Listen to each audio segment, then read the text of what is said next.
A little bird flew too fast and got stuck in the trunk of a tree and couldn't get out. He could only wait in despair for death to come. Jack realized that the bird was still breathing. So without hesitation, he pulled him out of the trunk. The dazed bird shook his head and came back to life. So Jack let him go. But he didn't expect the bird to get stuck in the banana tree again.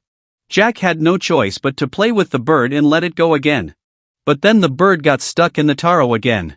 The bird's eyes were blank, as if he had suffered a terrible shock.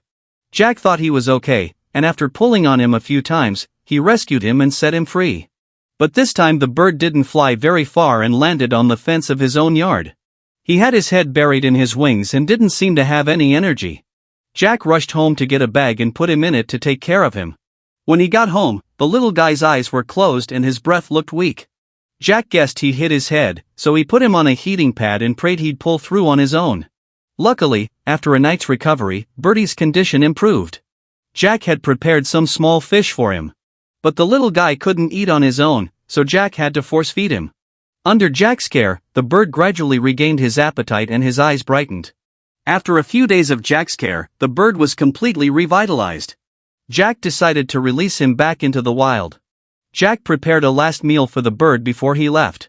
Looking at the bird in front of him, Jack's heart was saddened. He was worried about the bird's future after so many days together. But Jack chose to let go of the bird and put it in the tree. The bird seemed to sense the parting and stayed on the branch for a long time. But after taking one last look at Jack, he chose to leave. Jack watched him fly away and prayed that the bird will find its own way to live in this big world.